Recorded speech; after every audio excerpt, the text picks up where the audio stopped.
India Pak പോരാട്ടത്തിൽ ഇന്ത്യയുടെ പല ആയുധങ്ങളുടെയും ഗുണമേന്മ ലോകത്തിനു മുന്നിൽ തെളിയിക്കപ്പെട്ടു. ഇതോടെ ഇന്ത്യൻ നിർമ്മിത ആയുധങ്ങൾക്ക് ലോകരാജ്യങ്ങളിൽ നിന്ന് വൻ ഡിമാൻഡാണ് ഉണ്ടായിക്കൊണ്ടിരിക്കുന്നത്. ഈ പോരാട്ടത്തിൽ ഏറ്റവും അധികം ശ്രദ്ധിക്കപ്പെട്ടത് ബ്രഹ്മോസ് മിസൈലുകളാണ്. ഇന്ത്യ പാക് പോരാട്ടത്തിൽ ഓരോ ഭീകരകേന്ദ്രവും കൃത്യമായി തകർത്തെറിയാൻ ബ്രഹ്മോസിന് കഴിഞ്ഞു. ബ്രഹ്മോസിന്റെ പ്രത്യേകത എന്തെന്നാൽ ഇതൊരു സൂപ്പർസോണിക് ക്രൂയിസ് മിസൈലാണ്. ഭാരതത്തിലെ DRDOയും റഷ്യയിലെ NPOMഉം ചേർന്നാണ് ഈ മിസൈൽ ഒരുക്കിയത്. ഭാരതത്തിലെ ബ്രഹ്മപുത്ര നദിയും മോസ്കോയിലെ നദിയുടെ പേരും കൂടി ചേർത്താണ് ബ്രഹ്മോസ് എന്ന പേര് നൽകിയിരിക്കുന്നത്. ശബ്ദത്തേക്കാൾ 3 ഇരട്ടി വേഗത്തിലാണ് ഈ മിസൈൽ സഞ്ചരിക്കുന്നത്. ആദ്യത്തെ മിസൈൽ 290 കിലോമീറ്റർ റേഞ്ചിലായിരുന്നെങ്കിൽ രണ്ടാമത് വന്നത് 450 കിലോമീറ്റർ റേഞ്ചിലായി. അതിന്റെ പുതിയ പതിപ്പിന് 800 കിലോമീറ്റർ റേഞ്ച് ഉണ്ട്. ഈ മിസൈലിനെ എവിടെ നിന്ന് വേണമെങ്കിലും തൊടുത്തുവിടാം എന്നൊരു പ്രത്യേകത കൂടിയുണ്ട്. കരയിൽ നിന്ന് കരയിലേക്കോ, സമുദ്രത്തിൽ നിന്ന് സമുദ്രത്തിലേക്കോ, ആകാശത്ത് നിന്ന് ഭൂമിയിലേക്കോ, ഫൈറ്റർ ജെറ്റിൽ നിന്നോ, ഷിപ്പിൽ നിന്നോ, കരയിൽ നിന്നോ എവിടെ നിന്ന് വേണമെങ്കിലും ഇതിനെ പ്രയോഗിക്കാനാകും. ഇതിനെ തൊടുത്തുവിട്ട ശേഷം സമാധാനമായിരുന്ന് ചായ കുടിക്കാം. കാരണം ഇത് ലക്ഷ്യസ്ഥാനത്ത് കൃത്യമായി പതിച്ചിരിക്കും. പാകിസ്ഥാനിലെ ഭീകരതാവളങ്ങളുടെ അവസ്ഥ നോക്കിയാൽ ഇത് മനസ്സിലാകും. സൂപ്പർസോണിക് സ്പീഡ് ആയതുകൊണ്ട് തന്നെ ശത്രുവിന് ഇതിനെ പ്രതിരോധിക്കാനുള്ള സമയം കിട്ടുകയില്ല. പാകിസ്ഥാനിലെ 11 ഭീകരതാവളങ്ങളാണ് ഒറ്റയടിക്ക് നിലംപരിച്ചായത്. പാകിസ്ഥാൻ തിരിച്ചടിക്കാൻ നോക്കിയപ്പോൾ കൃത്യമായി അവരുടെ എയർബേസും ഇല്ലാതാക്കി.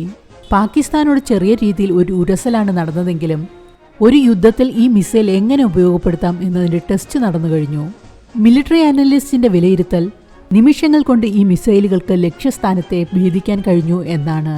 അതുകൊണ്ടാണ് വിദേശ രാജ്യങ്ങളിൽ ബ്രഹ്മോസിന് ഇത്രയധികം ഡിമാൻഡ് ഉണ്ടായിരിക്കുന്നത്. ചൈനയെ പ്രതിരോധിക്കാൻ വേണ്ടി സൗത്ത് ഈസ്റ്റ് രാജ്യങ്ങളിൽ നിന്നാണ് ഏറ്റവും അധികം ആവശ്യം ഉയർന്നിരിക്കുന്നത്. വിയറ്റ്നാമുമായി $700 മില്യൺ ഡീലാണ് ഉണ്ടാക്കിയിരിക്കുന്നത്. ഫിലിപ്പീൻസിന് ഇതിനോടകം നമ്മൾ ബ്രഹ്മോസ് നൽകിക്കഴിഞ്ഞു. ആദ്യമായി ബ്രഹ്മോസ് നൽകിയതും അവർക്കാണ്. $375 മില്യൺ ഡീലാണ് നടന്നത്. ഇന്തോനേഷ്യയുമായി ഏതാണ്ട് $350 മില്യൺ കരാറാണ് ഉറപ്പിച്ചിരിക്കുന്നത്. മലേഷ്യയുമായി ചർച്ച നടന്നുവരുന്നു. തായ്ലൻഡും സിംഗപ്പൂരും ബ്രൂണോയും ഷിപ്പ് ബേസ്ഡ് ബ്രഹ്മോസിനെയാണ് ആവശ്യം ഉന്നയിച്ചിരിക്കുന്നത്. മിഡിൽ ഈസ്റ്റിൽ ഈജിപ്തുമായി ഇപ്പോൾ ചർച്ച നടന്നുകൊണ്ടിരിക്കുകയാണ്. ഇവർക്ക് സൂയിസ് കനാൽ, റെഡ് സീ എന്നീ ഏരിയകളുടെ സുരക്ഷിതം ശക്തമാക്കാനാണ് ബ്രഹ്മോസിന്റെ ആവശ്യം. സൗദി അറേബ്യയുമായുള്ള ചർച്ച അന്തിമഘട്ടത്തിൽ എത്തി നിൽക്കുകയാണ്. മോദി സൗദി സന്ദർശിച്ചപ്പോഴും ബ്രഹ്മോസിനെ കുറിച്ചുള്ള ചർച്ച നടന്നിരുന്നു. സൗദിക്കും റെഡ് സീയിൽ ഉപയോഗപ്പെടുത്താൻ വേണ്ടിയാണ്. യമനിൽ നിന്നും ഹൂത്തികളിൽ നിന്നും വളരെയധികം ശല്യം ഇവിടെ ഉണ്ടാകുന്നുണ്ട്. UAE റാപ്പിഡ് റെസ്പോൺസിന് വേണ്ടിയാണ് ആയുധം ആവശ്യപ്പെടുന്നത്. അതുപോലെ ഖത്തറും ഒമാനും താൽപ്പര്യം കാണിച്ച് മുന്നോട്ട് വന്നിട്ടുണ്ട്. ഇറാനെ പ്രതിരോധിക്കുക എന്ന താൽപ്പര്യമാണ് മിഡിൽ ഈസ്റ്റിൽ പൊതുവായി കാണപ്പെടുന്നത്. ലാറ്റിൻ അമേരിക്കൻ രാജ്യങ്ങളിൽ ബ്രസീൽ, ചിലി, അർജന്റീന, വെനസ്വേല തുടങ്ങിയ രാജ്യങ്ങളുമായി ചർച്ചകൾ നടന്നുകൊണ്ടിരിക്കുന്നു. സൗത്ത് ആഫ്രിക്ക, ബൾഗേറിയ തുടങ്ങിയ രാജ്യങ്ങളിലും പ്രാഥമിക ചർച്ചകൾ നടന്നുകഴിഞ്ഞു. അങ്ങനെ ഇന്ത്യ പാകിസ്ഥാൻ യുദ്ധത്തിലൂടെ ഭാരതത്തിലെ ആയുധങ്ങളുടെ ടെസ്റ്റിംഗ് നടക്കുകയും ആയുധ വ്യാപാരത്തിൽ ഇന്ത്യക്ക് നല്ലൊരു കുതിപ്പുണ്ടാവുകയും ചെയ്തിരിക്കുകയാണ്. നമുക്ക് ഓർഡർ സ്വീകരിച്ചാൽ മാത്രം പോരല്ലോ, നമ്മുടെ ആവശ്യത്തിന് മിസൈലുകൾ ഉണ്ടാക്കുകയും വേണം, പുറത്തേക്ക് അയക്കുകയും വേണം. ഇതിന് നിർമ്മാണ പ്രവർത്തനങ്ങളും ത്വരിതഗതിയിലാക്കേണ്ടതുണ്ട്. ഈ അടുത്താണ് യോഗി ആദിത്യനാഥ് ലക്നൌവിൽ ബ്രഹ്മോസിന്റെ പുതിയ പ്രൊഡക്ഷൻ യൂണിറ്റ് ഉദ്ഘാടനം ചെയ്തത്. അതുകൊണ്ട് ബ്രഹ്മോസിന്റെ ഉത്പാദനം ഇനിയും കൂടും. 2025 $5 ബില്യൺ യുദ്ധോപകരണ കച്ചവടം നടത്താനാണ് ഇന്ത്യ ഉദ്ദേശിക്കുന്നത്.